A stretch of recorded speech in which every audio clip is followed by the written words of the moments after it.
Kalau kamu berdoa itu yang tadarruk, tadarruk itu ya yang sangat sopan, wakuf ya secara diam-diam atau secara enggak berlebihan. Terus hanya ayat innahu la yuhibbul mu'tadin. Allah itu tidak suka orang yang melewati batas.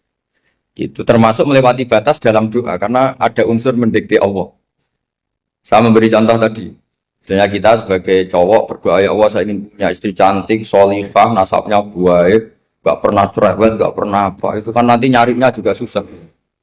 Nanti kalau Allah menjabatkan itu adanya di surga, ning donya ora payu rabi, kira-kira. Nah itu sudah berlebihan. Terus kalau ada ulama mengatakan doa itu mukhul ibadah, itu maksudnya gini, doa itu bukti kita minta, minta itu bukti kita lemah. Nah merasa lemah itu sudah bagian dari ibadah. Makanya masyhur itu syairnya Abdul Al-Haddad itu, fadu'ai wabtihali dalilun li fiftikori itu. Jadi saat berdoa itu hanya sebagai bukti saya butuh Allah. Saya sendiri tidak punya kepentingan mustajab apa enggak. Jadi wali-wali yang mengatakan doa itu mukhul ibadah, sebetulnya itu malah wali-wali yang dari awal gak kelintas di sembadani apa enggak. Butuhnya dia itu menunjukkan bahwa saya ini lemah. Buktinya, posisinya minta. Itu yang dimaksud mukhul ibadah. Tapi kalau kita berdoa terus posisi kita protes. Katanya kamu baik ya Allah, engkau baik. Ternyata enggak juga. Buktinya semua doa saya enggak kamu kabulkan. Wah, ini malah doa kriminal. Jadi yang dimaksud mukhul ibadah itu doa, itu bukti minta. Minta itu bukti lemah. Makanya ada syairnya Abdul Al-Haddad maksud fadu'a iwabdihali dalilun li fiftikor. Jadi saya minta engkau ya Allah itu bukti saya butuh. Jadi itu bukan dua hal yang harus dipertentangkan. Jadi kalau doa dikatakan apa? Ibadah karena di doa itu minta. Nah, minta itu bukti merasa kita lemah.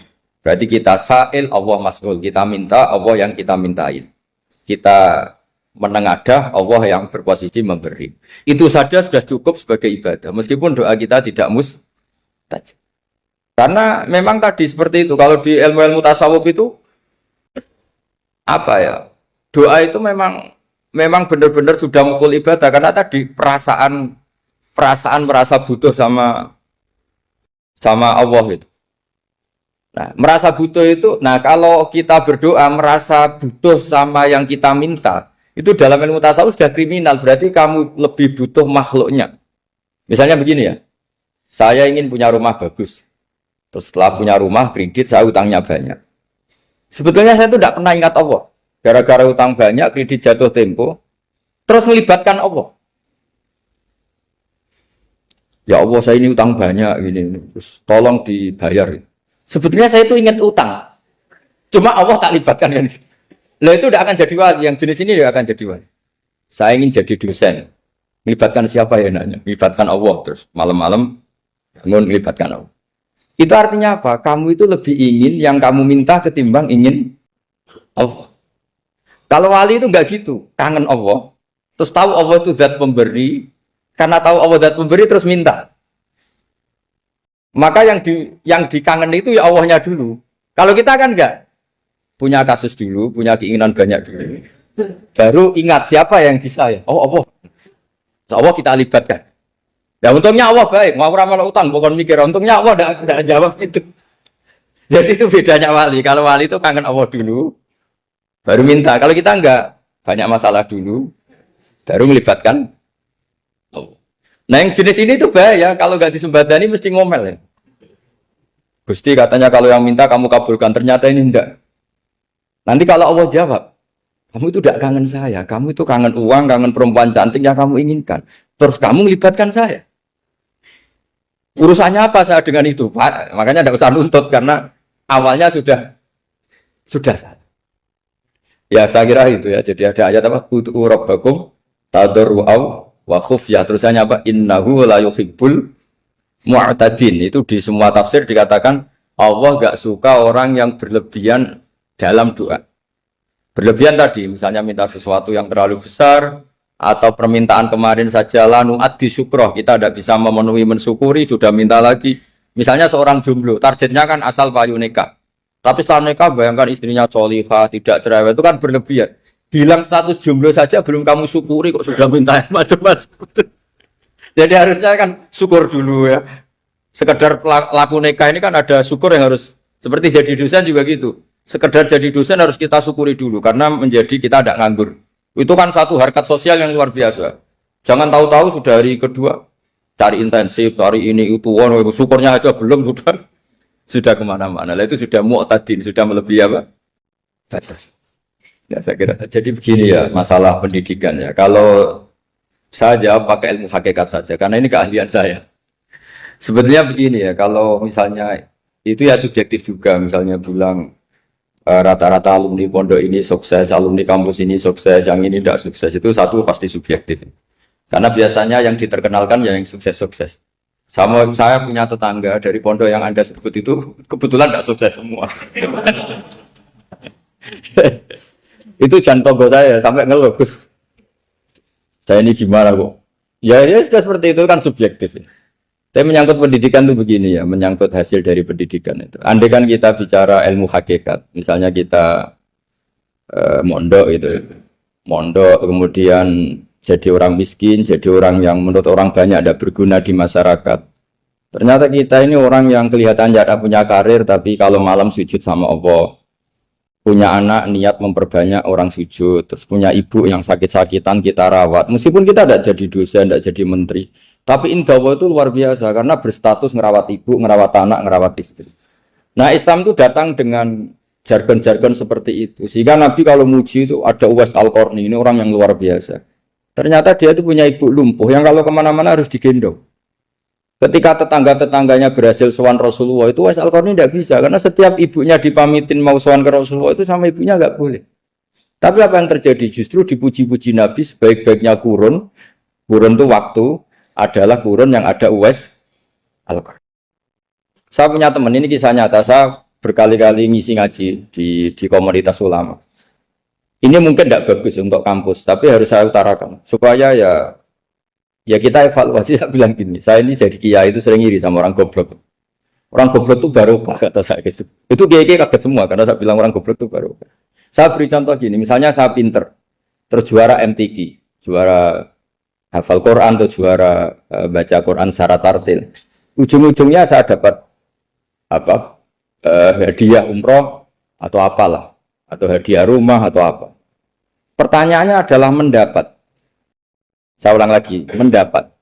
Sementara ada santri yang bodoh, gara-gara bodoh itu dosen UI yang enggak, jadi kiai yang enggak, akhirnya dia jadi pekerja di Korea. Barokahnya bodoh tadi. Karena di Korea melihat orang ateis, akhirnya dia kepikiran bikin masjid. Sebagian gajinya disumbangkan untuk masjid. Ini bodoh pendiri masjid. Tapi kita gara-gara dosen dakwah di masjid, ini pinter dapat uang dari masjid. Nah ini bukan nyindir, ini biasa saja. Ini maksud saya. Maksud saya, kamu jangan ngabaikan hidup. Akhirnya apa yang terjadi? Saya ini punya teman ini betul. Saya ini kan kecelok dulu itu Gus Alim. Nasib saya di mana-mana dihormati. Kadang saya merasa dosa. Kok dihormati? Saya punya teman, dulu gobloknya minta ampun sekolah, sekelas maksudnya. Gobloknya, soalnya gobloknya harus disepakati. Sudah. Iya, goblok mujma'al ya kira-kira. Singkat cerita, dia itu hidup di pedalaman Kalimantan, sekitar tahun 92. Dulu kan biasalah di dalam hutan itu pasti ada penebangan hutan macam. Dia ada bosnya, yang jelas dia ada bosnya. Saya yakin juga agak kriminal. Karena dia tidak yang illegal logging. Pokoknya ditektir dia hidup di tengah hutan. Ikut orang. Setelah itu dulu nggak ada HP, sering kirim surat ke saya, Gus, saya ini hidup di tengah hutan, tapi saya ini Muslim pernah mondok, kalau nggak bikin Jumat itu nggak enak, bikinlah dia Jumatan. Nah karena dia pernah ngaji fikih Syafi'i, kalau Jumatan nggak ada orang 40 itu harusnya zuhur tidak Jumatan. Tapi orang yang kerja di situ tidak mau. Wong dino Jumat kok zuhuran loh Pak, kalau dino Jumat ya Jumatan ya. Tanya saya, Gus itu kalau ada kaulnya enggak supaya Jumatan ndak orang 40 sah. Singkat cerita dia lama-lama jadi pendiri masjid di situ. Dia punya sedikit gaji ya dipakai masjid, punya sedikit tanah diwakafkan untuk masjid. Artinya apa? Indawa ini banyak orang bodoh, ternyata di komunitasnya dia muassis, pendiri, pemberi. Sementara kita yang kecelok pinter, dapat umroh, dapat bonus. Kira-kira nanti kita ketemu Allah. Kamu pernah nyumbang Islam apa? Yang bodoh jawab, oh nate Gusti bikin masjid di pedalaman. Kita yang pinter. Kayaknya kalau memberi enggak lah Gusti. Reputasinya mendapat.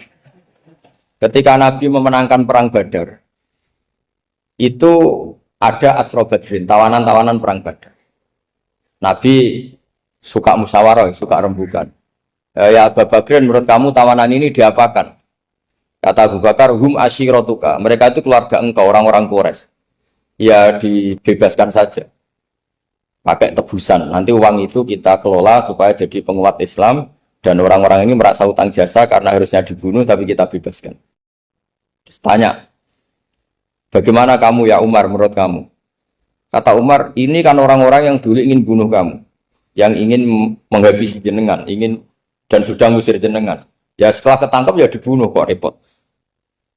Apa kata Rasulullah? Rasulullah spontan ngendikan, inna masalah kayak Abu Bakrin kamasali Ibrahim. Kamu ibarat kayak Nabi Ibrahim. Izqala faman tabi'ani fa innahu minni wa man asani fa innakal ghafurur rahim. Jadi Nabi Ibrahim itu unik.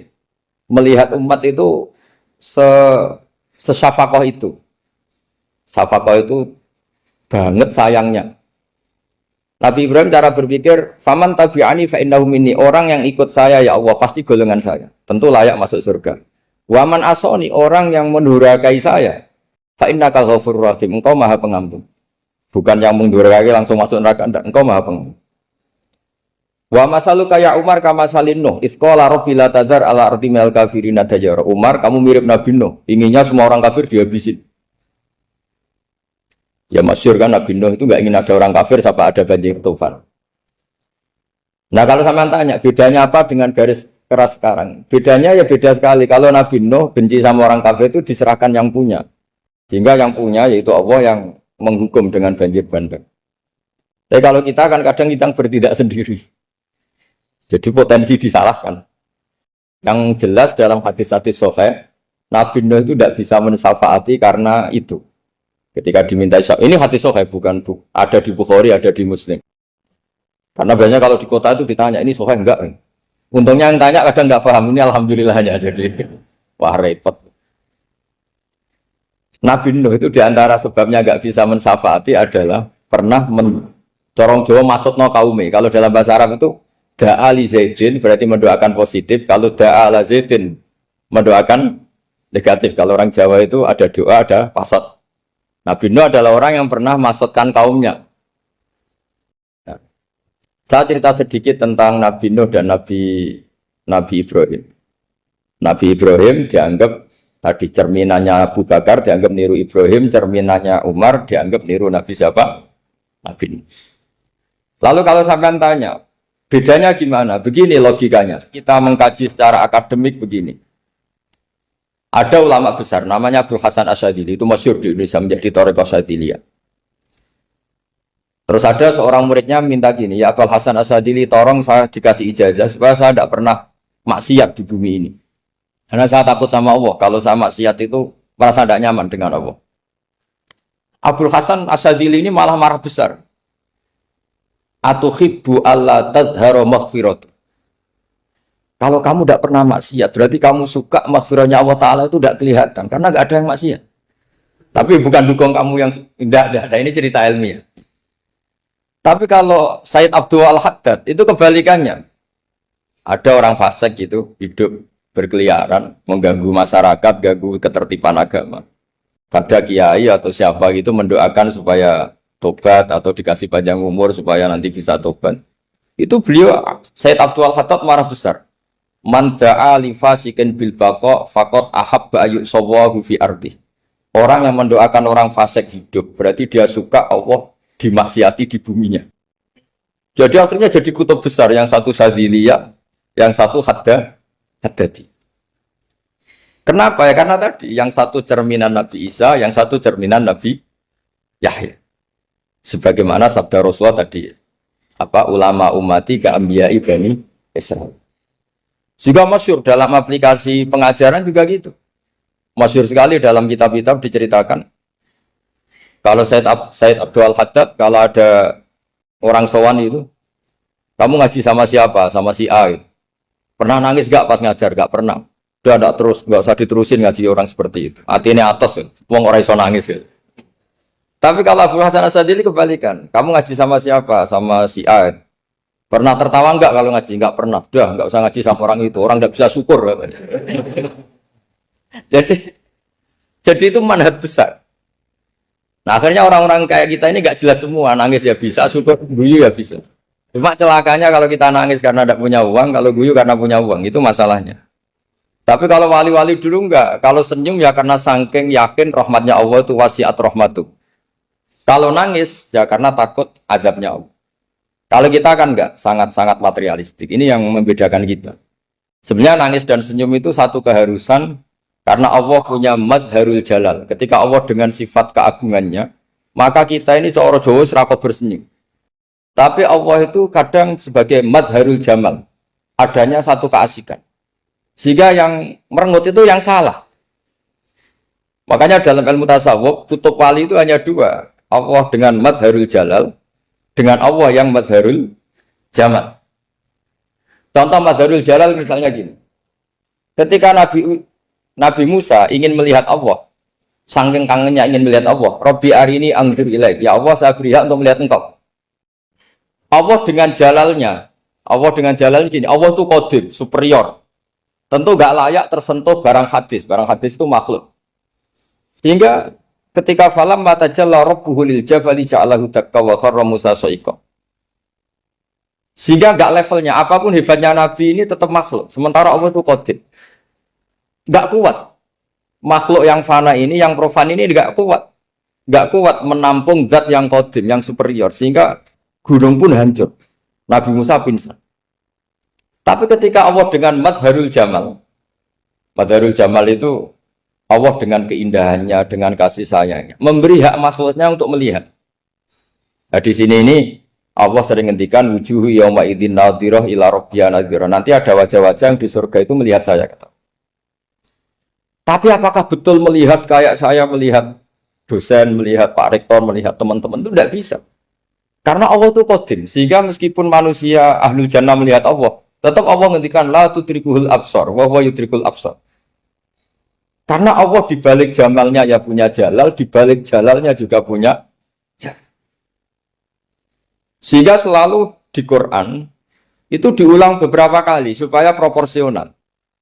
Nah, kenapa ahli sunnah tetap berkeyakinan Allah bisa dilihat? Logikanya begini. Fa inna kulla maujudin yasihu ayyura. Allah itu zat sing nyata-nyata wujud dan punya eksistensi. Di mana-mana sesuatu yang wujud itu layak untuk bisa dilihat. Lalu pertanyaannya gini, kenapa kita tidak bisa melihat sekarang kok nunggu di akhirat? Karena mata kita sekarang itu profan, fana. Sementara kita setelah di surga, tubuh kita didesain abadi. Ya, saya ulang lagi ya, setelah kita di surga, semua fisik kita ini didesain abadi. Tentu karena desainnya sudah abadi, layak melihat zat yang abadi.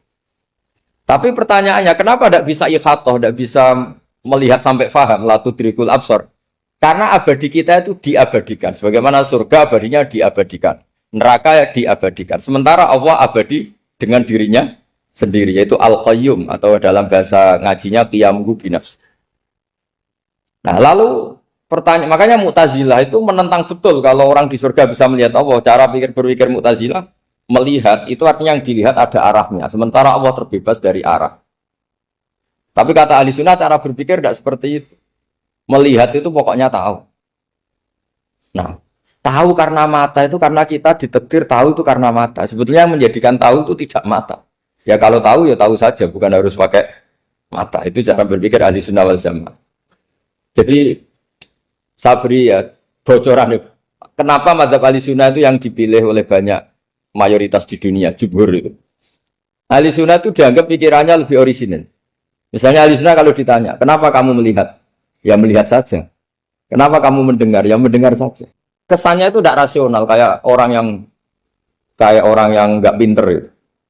Tapi sebetulnya itu yang benar. Jadi cara berpikir ahli sunnah itu melihat itu menjadi tahu. Menjadi tahu itu bisa karena mendengar, bisa karena melihat, bisa karena dikasih tahu, bisa karena bersentuhan. Sebab itu di Quran itu ada ayat ala ya'lamu man khalaqa, bukankah zat yang menciptakan itu menjadi tahu. Sehingga kenapa Allah itu selalu tahu? Karena Allah yang menciptakan. Kalau kamu tahu karena mata, sekali itu jauh, maka kamu tidak melihat. Atau kamu sekarang buta, kamu tidak melihat. Atau tertutupi barang itu, maka kamu tidak melihat. Tapi kalau kamu tahu karena kamu menciptakan, maka akan melihat terus. Misalnya saya ini tukang batu. Saya ingat betul ketika saya bangun Monas, itu pulpen saya tak tanam di dalam Monas. Saya ingat betul kalau pulpen saya warnanya putih, tak tanam di Monas 2 meter dari pondasi. Setelah saya pulang ke Jogja ditanya, di dalam Monas ada apa? Ada pulpen. Posisinya 2 meter dari pondasi. Kenapa saya tahu? Karena saya yang menciptakan.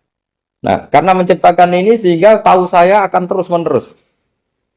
Tapi kalau tahu karena mata sekali barang itu tertutupi, nggak tahu. Misalnya saya tahu jenengan karena dekat sekali jenengan kemana-mana saya sudah tidak tahu. Tapi kalau saya menaruh sesuatu di tubuh Anda, sehingga kamu kemana-mana tetap tahu bahwa barang itu ada di tubuh. Nanti kalau ada yang protes, tapi bisa saja Gus barang itu dicuri orang, kemudian Anda tidak tahu. Yang menjadi tidak tahu karena saya sudah tidak menciptakan suasana itu. Selagi saya yang menciptakan, maka akan tahu terus. Nah, tapi karena Allah ini menciptakan semua yang ada di bumi, maka Allah tahu terus. Jika Allah tahu cara bikin kuman, terus tahu bahwa manusia itu punya kuman, kumannya punya organ, organnya juga punya kuman. Terus gak kebayang. Kamu bayangkan kayak, makanya Allah itu kalau cerita sederhana, innallaha la yastahi ayyadriba masalam ma ba'udatan fama fawqaha. Allah itu tidak malu bikin perumpamaan nyamuk, karena nyamuk itu lebih dahsyat dibanding gajah. Para pematung itu disuruh bikin gajah masih mampu. Bikinkan patung gajah, mungkin masih sanggup. Tapi kalau tak suruh bikin patung nyamuk, nggak usah bikin hidup, patungnya saja sekecil itu. Padahal nyamuk kecil itu punya organ tubuh. Lalu bikinnya organ tubuh nyamuk itu kayak apa? Organnya punya kuman, kumannya punya organ, organnya juga punya kuman. Sehingga orang-orang alim itu baca nyamuk itu lebih jadi ayat Allah ketimbang melihat dinosaurus. Tapi sekarang orang itu nggak tertarik ceritanya. Jadi beda perasaannya orang alim sama orang awam. Kalau orang awam tuh melihat mukjizat kan yang dasar-dasar kayak dinosaurus, gajah, wow. Gitu. Kalau orang alim nggak, malah melihat nyamuk. Kealiman seperti itu terjaga di umatnya Muhammad, di umatnya Rasulullah Muhammad SAW. Karena ketika umat ini nggak ditunggui para nabi, itu Allah menjamin Muhammad, ulama umatmu nanti punya kemampuan seperti nabi. Tentu tidak dalam keutamaan ya, keutamaan tentu nggak sekelas sama nabi. Kenapa itu terjadi? Karena tadi para nabi ini mewakili sekian.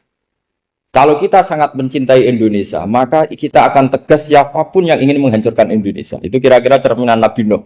Kalau kita sangat mencintai Allah, maka kita akan benci sebenci-bencinya sama orang yang mendurhakai Allah.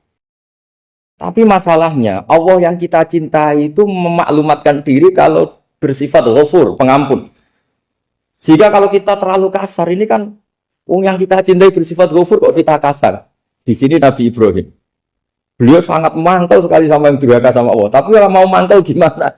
Zat yang mengajarkan itu bersifat ghafur.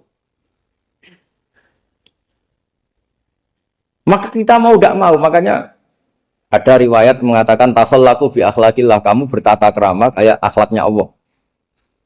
Akhirnya ya sudah, kita mau apa coba?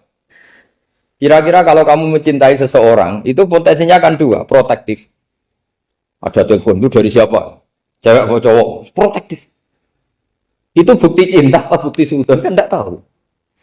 Tapi misalnya kamu cinta perempuan terus WA-an sama lelaki gak apa-apa, jalan sama lelaki gak apa-apa, sama masa lalunya pacarnya juga gak apa-apa.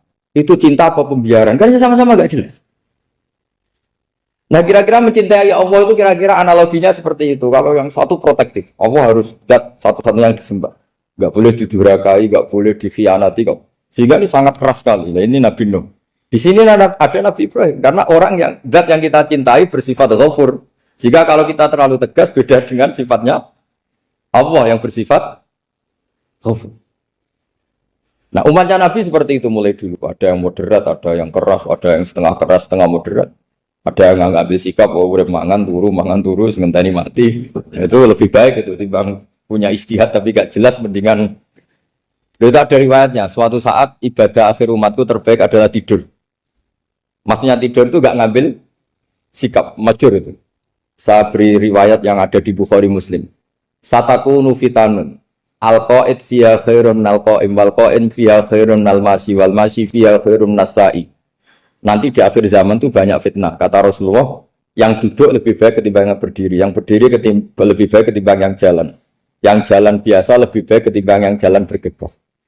Man tasyarrafa laha tastasrifu. Fitnah itu adalah siapa yang terlibat maka akan semakin parah. Sehingga semenjak itu ulama berpikir nanti di akhir zaman kalau ada fitnah, itu sebaiknya orang ngambil sikap sepasif-pasifnya, secuek-cueknya. Jadi semua syurahul hadis sepakat, makna hadis ini apa? Orang disuruh sikap secuek-cuek. Misalnya pilihan presiden, contoh kecil pilihan presiden.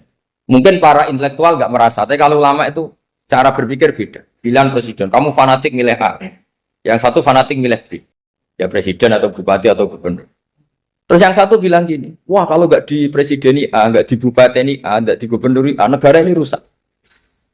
Mungkin betul dari segi apa jejak rekamnya A ini bagus. Tapi pertanyaannya secara tauhid, bagaimana Anda menggantungkan kesejahteraan sama makhluk? Kamu nggak pernah terusik begitu kan para intelektual? Itu kan melukai. Bagaimana mungkin Anda menggantungkan kesejahteraan dengan seorang makhluk? Wah kalau di presiden A pasti Indonesia makmur, kalau bupati A pasti Sleman makmur, pasti Bantul makmur. Nah, bagaimana mungkin makhluk yang sedang soleh kamu pastikan selalu soleh? Wong dia makhluk bisa berubah. Sementara yang B misalnya fasik, wah kalau dipimpin B pasti rusak negara. Bagaimana kamu pastikan B yang fasik selalu fasik? Dia saja dia husnul Fatimah, yang fasik pas mimpin jadi soleh, yang soleh pas mimpin jadi fasik. Akhirnya ulama karena tahu sifat manusia itu baru badan kendali di tangan Allah. Sikapnya nggak jelas. Saya ini termasuk orang yang terkenal nggak jelas. Karena kalau ditanya, Gus sampai milih presiden mana, bakti mana? Sanad pangeran sing dadi aku loyalin. Wah, anut pangeran yo kacau. Wah, luwih kacau menan anut pangeran. Ini kan sudah tidak sambung karena pikirannya ulama. Memang tidak beda, cara berpikir ulama itu beda. Bahkan bapak saya itu kalau didik saya itu begini. Kalau meseli saya atau ngirim saya dulu itu kan pakai mes. Ini uang kamu 500.000 untuk kamu. Mesti ditambahi 100.000 ini untuk buat jajan sama teman-teman. Mesti ada uang pokok, ada uang sodako. Dulu saya sering tanya, kenapa bapak sangat menghormati teman-teman saya? Kata bapak, kowe mondok iku aku ora iso nyukupi, sing iso nyukupi ya kanca-kanca. Ternyata betul, rata-rata anak kuliah atau anak mondok, uang pribadinya kan 8 hari dari dikirim sudah habis. Berarti kan masih 22 hari kok bisa hidup itu kan barokahnya teman-teman itu. Malah yang agak beling itu 1 hari sudah habis, berarti ada 29 yang bergantung sana sini. Sehingga Nabi dulu cara ngendikan itu unik. Kata Nabi, da'un nasayar zuku wahu ba'duhum ba'duh. Menusau barnawa, enggak saling memberi rezeki. Ketika ada collab, Medina itu pernah collab, terus sekarang pernah defisit. Beberapa pakar ekonomi datang ke Rasulullah, ya Rasulullah, sa'ir, tolong dikasih harga standar. Tapi apa jawabannya Nabi?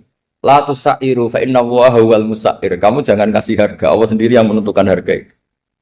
Terus kata Nabi, kenapa engkau begitu ya Rasulullah? Ini negara harus ditentukan harga karena gini-gini. Kata Nabi, saya tidak ingin ketemu Allah dalam keadaan dolim. Tapi ini tentu di teori ilmu modern ini masalah. Tapi menurut orang modern. Tapi kalau menurut ilmu hakikat itu nggak akan masalah. Misalnya, kenapa Nabi tidak menentukan harga dalam keadaan negara seperti itu? Jawabannya pakar-pakar hakikat. Ya saya ulang lagi pakar-pakar hakikat. Begini, misalnya ada orang menimbun supaya nanti harganya mahal. Terus ditimbun terus sampai nunggu harganya mahal. Lama-lama dia sadar kalau timbunannya nggak ada gunanya karena ternyata orang nggak beli. Nah, ketika orang nggak punya kemampuan beli, yang menimbun juga tidak punya uang. Nah, tapi kalau sampean tanya, tapi Gus nak tuku barang pokok kan kita mati karena kehabisan stok. Itu masalah tauhid Anda. Bagaimana mungkin kamu bayangkan seorang makhluk tidak bisa hidup atau nggak dapat rezeki? Nabi itu orang yang sampai ke derajat hakikat, baru tidak pernah bayangkan gitu. Salah sampean jadi orang yang tauhidnya masalah. Sehingga terus bayangkan, wah kalau negara ini kayak, wah kita makan apa? Kalau negara nggak stabil, wah kita gimana? Itu tidak bisa seperti itu. Dulu ketika kita dijajah Belanda, itu kiai-kiai kita, Mbah Hasyim Asy'ari, Mbah Ahmad Dahlan, mondoknya di Mekah. Sampai alim alama, dua beliau Mbah Hasyim sama Mbah Ahmad Dahlan itu ngajinya sama-sama Syekh Khotib Minangkabau. Cuma Mbah Hasyim lebih menekuni ke Syekh Mahfud Termas, yang satu menekuni Syekh Khotib Minangkabau. Jadi dua beliau itu ngaji di guru yang sama. Mbah saya, buyut saya itu ya sudah mondok Mekah. Zaman dijajah Belanda. Sekarang kita agak dijajah, agak mondok di sana. Buyut saya itu zaman itu sudah haji. Buyut kelima saya. Itu dulu kalau ingin cari tempat yang teduh, itu masuk ke gua. Itu masuk gua itu hanya kepalanya saja. Kakinya masih di luar. Karena gua di Arab tidak seperti gua di sini. Kalau gua di sini kan orang bisa masuk semua. Kalau gua Arab kan hanya celah-celah batu-batu besar. Sehingga ketika Rasulullah hijrah ke Madinah, singgah di gua Sur, kata Abu Bakar gimana? Andai kan ada orang kafir di depan gua. Kata Abu Bakar gimana? Andai kan mereka melihat kakinya, pasti melihat kita. Karena gua di sana itu satu tubuh tidak bisa masuk penuh. Kalau gua di sini kan ada yang mobil saja bisa masuk. Nah itu bahasa ya kalau mau istirahat itu masuk gua, separuh badan di dalam gua, separuhnya masih di. Nah sekarang terus kita bilang, wah kalau kita negara tidak stabil, kita haji kemana dulu? Sama dijajah Belanda kita. Jadi yang perlu saya terangkan di antara sifat dasar orang-orang baik adalah di mana saja, kapan saja itu memberi manfaat. Termasuk tentu saat paling sulit. Jadi Nabi Isa menceritakan dirinya itu wa ja'alani mubarakan nama kuntu, saya ditakdir Allah berada di mana saja memberi berkah, memberi kemanfaatan bagi orang lain. Ada beberapa cerita tentang Nabi Isa, jadi perlu diketahui ada 3 nabi yang seperiode. Satu Ibrahim dan Nabi Lut. Ibrahim itu sama Nabi Lut itu pernah paman. Kedua Nabi Musa dan Harun. Sebetulnya yang jadi nabi itu Nabi Musa, tapi Nabi Musa karena alsak, lisannya Anda jelas, minta Nabi Harun, ya tentu minta kepada Allah supaya Nabi Harun jadikan nabi. Terus ketiga Nabi Isa dan Yahya.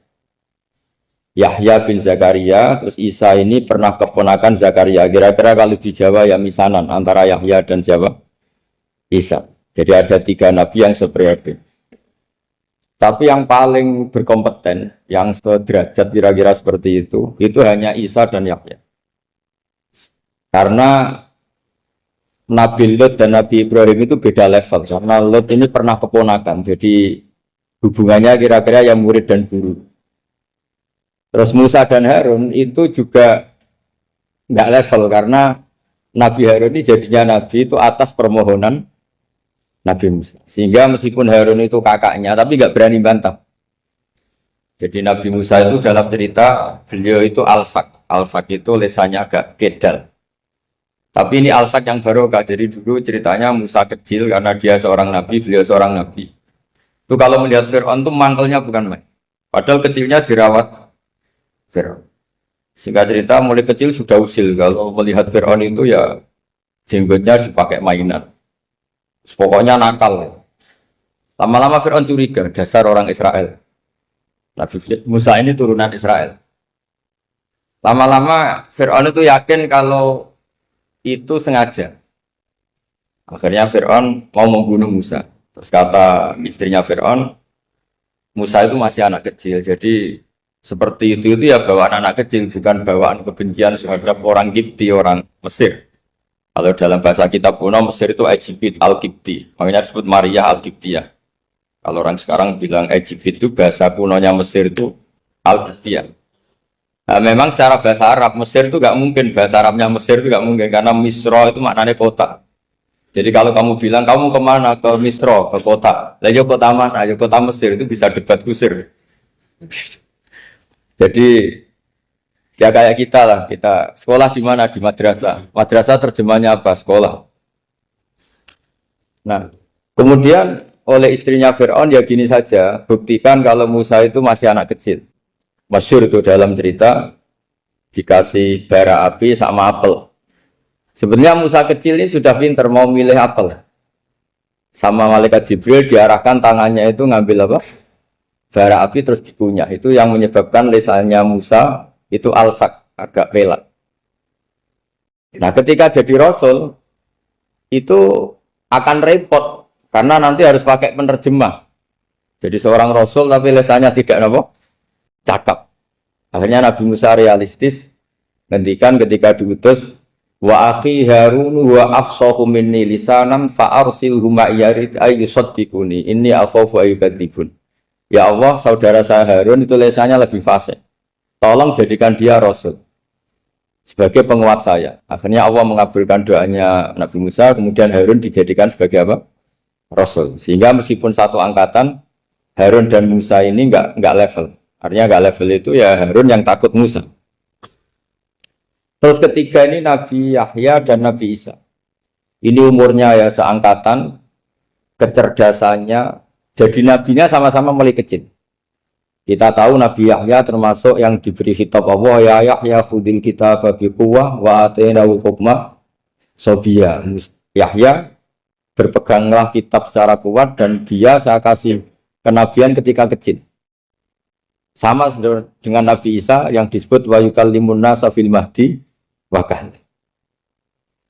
Sehingga karena selevel dua nabi ini menjadi figur besar dalam manhaj, dalam metode dakwah.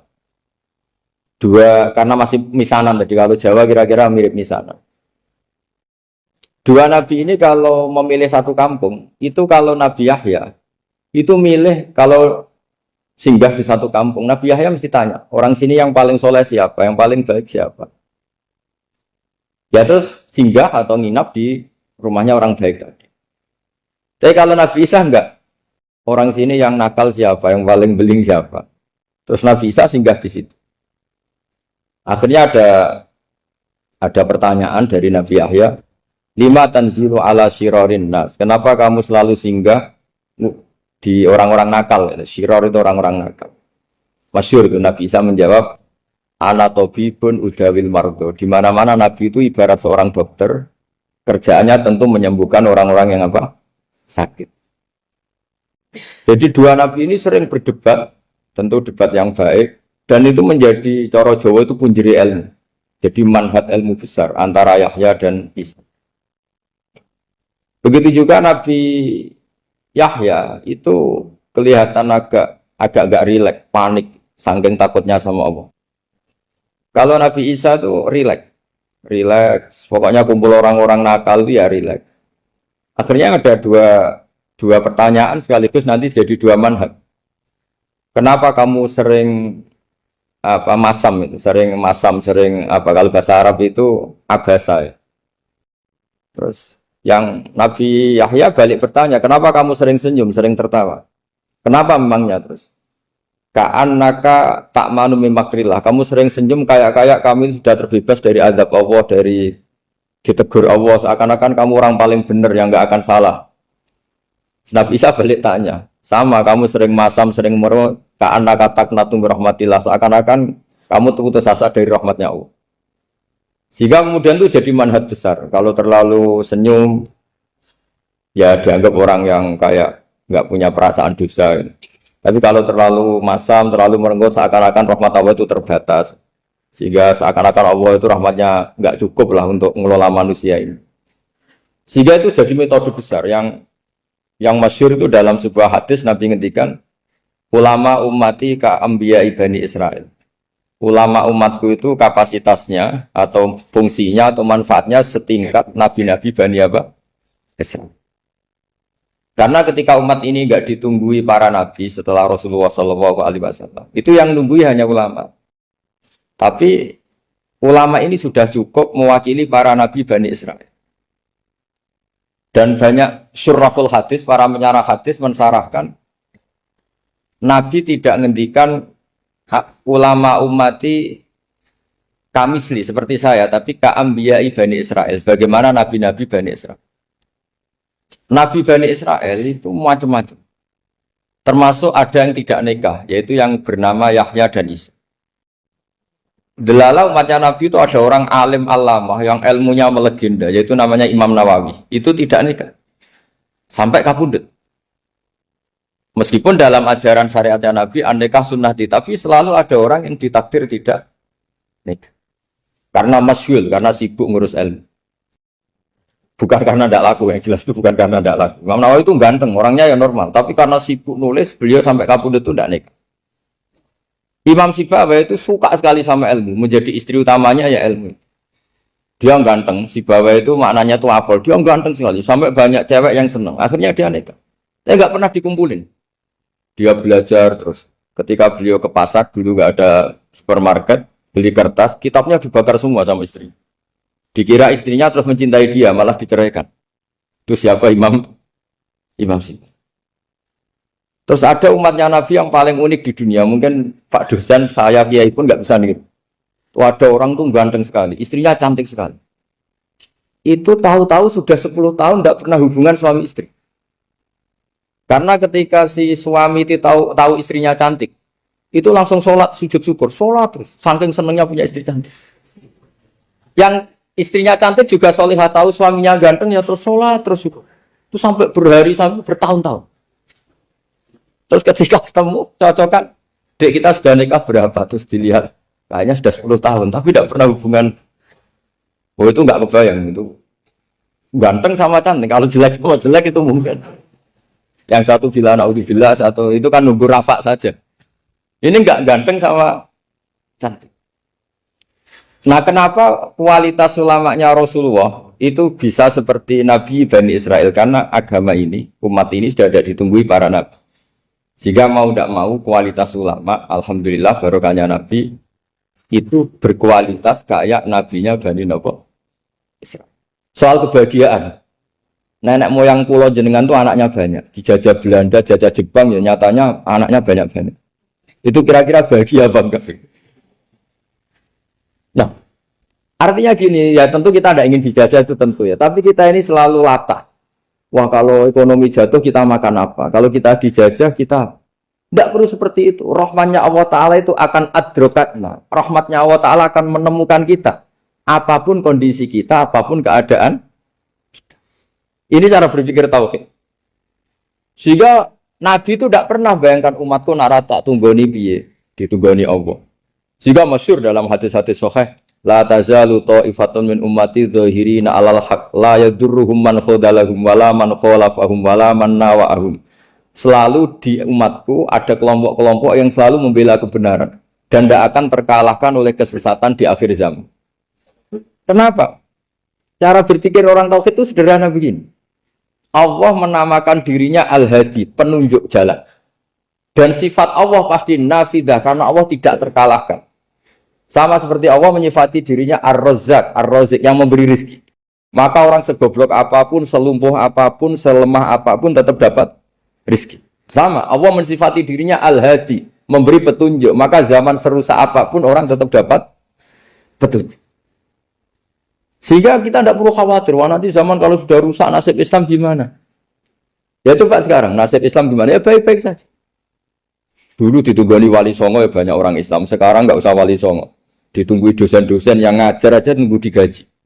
Kiai pidato ya ada yang beri salam tempel. Itu kalau nuruti definisi ikhlas itu tidak ada yang masuk. Tapi meskipun demikian agama juga jalan. Kenapa agama ini jalan? Karena Allah Al-Hadi, penunjuk jalan. Ketika Allah mensifati dirinya penunjuk jalan dan sifatnya Allah pasti nafidah, pasti terjadi. Karena Allah tidak pernah gagal. Sehingga agama ini akan ada terus sampai akhir zaman. Coba Amerika kayak apa? Islamofobia. Di Amerika tambah lama tambah banyak Islam. Eropa juga gitu. Australia juga gitu. Anda kan nuruti teori sosial. Sudah dunia sudah materialistik kayak gini. Orang akhirnya itu akan meninggalkan agama. Nyatanya tidak juga. Saya pernah di Korea seminggu. Itu di negara ateis. Itu TKI ke sana tuh nyari uang. Ternyata ya kepikiran bikin masjid, bikin komunitas Islam. Coba siapa yang menggerakkan hati itu? Hanya Allah Subhanahu wa Ta'ala. Jadi cara berpikir tauhid saya ulang lagi, saya mohon sekali di pengajian ini saya cerita wajah alani mubarakan aina ma kuntu. Jadi cara berpikir sekian nabi, terus kita punya karakter tertentu, kita milih nabi ini itu sah. Karena ulama ummati ka'ambiyai Bani Israel. Ulama umatku itu ibarat kayak nabi Bani Israel. Jadi ada yang milih tadi. Seperti Nabi Isa fokusnya ngurusi orang-orang nakal. Itu juga bagus karena di mana-mana nabi itu seperti dokter. Tapi Nabi Yahya hanya berkawan sama orang-orang soleh. Kita tahu berkawan orang fasik itu resiko ketularan. Iman pas-pasan wae kancana nang fasik kan taqabbalallahu minna minkum gitu. Wong kamu sendiri tidak sehat-sehat amat berteman orang penyakitan kan bahaya. Tapi kalau kamu sebagai dokter kok hanya berteman orang sehat, lalu kamu apa? Penelitiannya gimana? Masa saya dokter spesialis pernah penelitian, semua orang sehat saya pernah saya teliti. Itu dokter aneh apa enggak? Saya dokter spesialis TBC, spesialis paru-paru. Yang kamu teliti siapa? Semua orang sehat. Pernah meneliti yang sakit? Tidak pernah. Kan ya jadi dokter aneh. Tapi misalnya terus kamu sendiri terus berteman orang penyakitan terus kan ya rawan tertular. Nah, ini ada dua figur yaitu Nabi Yahya dan Nabi siapa? Ya saya kira demikian.